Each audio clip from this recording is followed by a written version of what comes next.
எனக்கு அன்பானவர்களே, ஆண்டவர் இயேசுவின் நாமத்தில் வாழ்த்துக்கள். தேவனால் கூடாத காரியம் ஒன்றுமில்லை. இந்த நாட்களில் நீங்கள் உறுதியாக ஆண்டவரை பிடித்து கொள்ளணும். இதுவரைக்கும் தோல்வியை கண்ட நீங்கள், துயரத்தை சந்தித்த நீங்கள், பாரத்தோடு இருக்கிற நீங்கள், பயத்தோடு இருக்கிற நீங்கள், அவைகளை விட்டு வெளியே வந்து தேவனை அறிந்து கொண்டு தேவனின் வல்லமையான செயல்களையும் அவர் நடப்பித்த காரியங்களையும் நீங்கள் கவனமாய் அறிந்து நீங்கள் ஒரு விடுதலை பெற வேண்டும். இந்த தேவனுடைய வார்த்தையை நாங்கள் கேட்கிறோம், ஒன்றும் நடக்கலைன்னு நீங்கள் சொல்லக்கூடாது. நாங்கள் பார்க்கிறோம், இந்த காணொளியின் மூலம் இந்த வார்த்தைகளை வாசிக்கிறோம். விசுவாசிங்க. இந்த வருஷம் நீங்கள் அற்புதமான காரியங்களை பார்க்கணும். அவரால் செய்யக்கூடாத அதிசயமான காரியம் ஒன்றும் கிடையாது. அவர்தான் தேவன். அதற்கு மேலே ஒன்றும் இல்லை, அதற்கு கீழேயும் ஒன்றும் இல்லை. அவர் கண்டிப்பாக உங்களுக்கு பல காரியங்களை செய்ய வல்லவராய் இருக்கிறார். எனவே இன்றைக்கும் இப்பொழுதும் ஒரு வார்த்தை படிக்கிறேன் பாருங்கள். 1 நாளாகமம் 29ஆம் அதிகாரத்தின் அதனுடைய 12வது வசனம். ஐஸ்வர்யமும் கனமும் உம்மாலே வருகிறது, தேவரீர் எல்லாவற்றையும் ஆளுகிறவர். உம்முடைய கரத்திலே சத்துவமும் வல்லமையும் உண்டு. எவரையும் மேன்மைப்படுத்தவும் பலப்படுத்தவும் உம்மாலே ஆகும், உம்முடைய கரத்தினாலே ஆகும். இது தாவீதின் வாழ்க்கையில் ஆண்டவர் செய்கிற காரியம், செய்த காரியம். ஒவ்வொருவரை பற்றி சொல்லி கொண்டு இருக்கிறேன். தாவீதின் வாழ்க்கையில், தாவீதை பற்றி உங்களுக்கு தெரியும். இந்த அதிகாரங்கள் முழுவதும் நீங்கள் படித்து பாருங்கள். அப்போ தாவீது சொல்கிற வார்த்தை, ஆண்டவரை எப்படி சொல்கிறாரு பாருங்க. அவர் அழைத்த தேவன், அறிந்து கொண்ட தேவன், ராஜாவாய் உயர்த்தின தேவன், சத்துருக்களின் பிடியிலிருந்து விடுவித்த தேவன். இந்த தெய்வீகத்தை அறிந்த தாவீது சொல்லுகிற விஷயம் 12ஆம் வசனத்தில், இது தொடர்ந்து ஃபுல்லாக படித்து பாருங்கள், உங்களுக்கு தெரியும். ஐஸ்வர்யமும், ஆண்டவரிடத்தில் ஐஸ்வர்யம் இருக்கிறது. ஆவிக்குரிய ஐஸ்வர்யம், உலக ரீதியிலும் எல்லாமே அவர்கிட்ட இருக்குது. அவர் மூலமாக தான் கனம், ஹானர். ஒரு மனுஷன் பண்ணுங்கிற அவசியம் இல்லை. ஐஸ்வர்யமும் கனமும் என் ஆண்டவர்கிட்ட இருக்குது. தேவரீர் எல்லாவற்றையும் ஆளுகிறவர், முழு உலகத்தையும் ஆட்சி செய்கிறவர். இந்த முழு உலகத்தையும் 1000 வருஷம் ஆட்சி செய்ய போகிறவர். இப்பொழுது ஆண்டு கொண்டிருக்கிறார். உலகம் முழுவதையும் 1000 வருஷம் வரைக்கும் அவர் ஆட்சி செய்ய போகிறவர், ஆளுகிறவர், ஆட்சி செய்ய போகிறவர். என்ன சொல்கிறாரு? உம்முடைய கரத்திலே சத்துவமும் வல்லமையும். சத்துவம் வல்லமை என்பதும் ரெண்டும் இணைந்த ஒன்று தான்.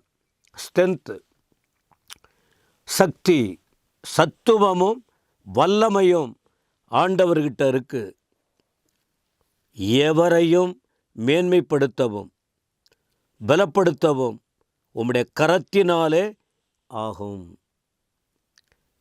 யாரையும் மேன்மைப்படுத்த அவரால் முடியும், யாரையும் பலப்படுத்த அவருடைய கரத்தினாலே ஆகும்.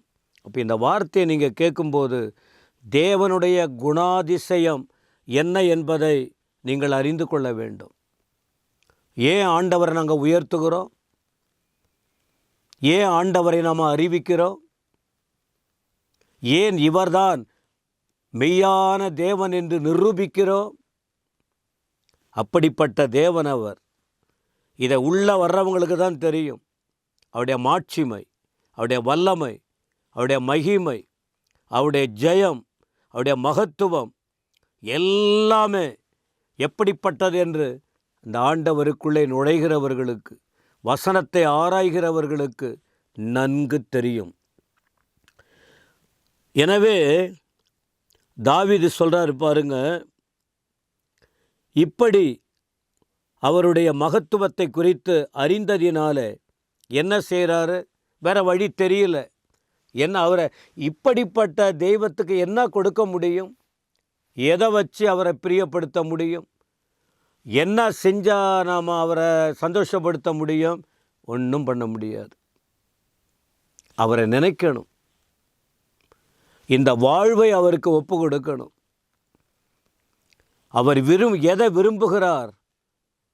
தேவனுக்கு ஏற்கும் பலிகள், நொறுங்குண்ட ஆவி, இந்த இருதயம் உடைஞ்சி, இந்த மனதை கட்டுப்படுத்தி, நாம் யார் என்பதை சிந்தித்து, தேவன் எப்படிப்பட்ட என்பதை ஆராய்ந்து பார்த்து ஒப்பு கொடுக்கும்போது அவர் அதிலே பிரியப்படுவார்.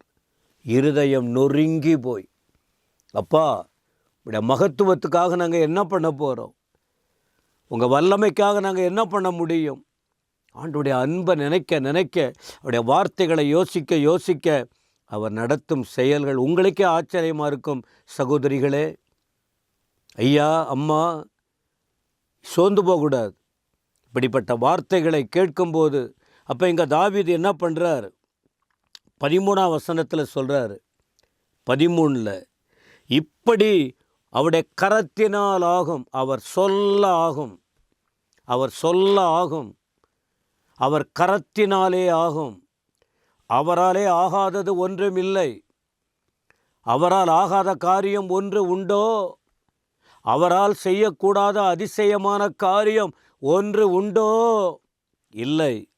அப்போ இதை உணர்ந்த தாவீது சொல்கிறாரு, இப்போதும் எங்கள் தேவன், இப்போதும் எங்கள் தேவனே, எங்கள் தேவனே, இப்போ கூட நான் என்ன செய்கிறோம்?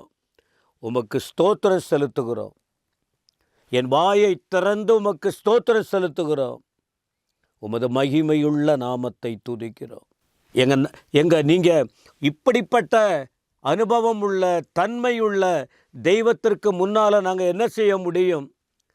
நரஜீவன்களாகிய நாங்கள் இந்த வாயை திறந்து, உதடை திறந்து, செய்த நன்மைகளை நினைத்து உம்மை நாங்கள் துதிக்கிறோம், உம்மை நாங்கள் ஸ்தோத்திரிக்கிறோம் என்று அவரை புகழ வேண்டும், நன்றி சொல்ல வேண்டும்.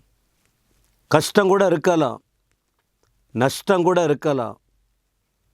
உங்கள் உள்ளத்துக்குள்ளே இருக்கிற பிரச்சனையை பிடிவாதமாக வச்சுக்கிட்டு இல்லாமல் அவர் நடத்துதலை பாருங்க. உங்களை படைத்த விதம், உங்களை அலங்கரிக்கிற விதம், உங்களை இதுவரை நடத்தின விதம், அதெல்லாம் யோசித்து பாருங்க. சாதகமாக கூட இருக்கட்டும், பாதகமாக கூட இருக்கட்டும், தேவனுக்குள் நெருங்கி உங்கள் கரங்களை உயர்த்தி அவரை துதித்து பாருங்க, ஸ்தோத்திரித்து பாருங்க. அற்புதத்தை காண்பீர்கள், அதிசயத்தை காண்பீர்கள். அப்புறம் இந்த தேவனை உங்களால் விட முடியாது, இவரை விட்டு உங்களால் விலக முடியாது. கடைசி வரைக்கும் அவருக்காக இருக்க முடியும். உணர்ந்து பாருங்க, அனுபவியுங்கள். ஆண்டவர் உங்களை ஆசீர்வதிப்பாராக. ஆமேன், ஆமேன்.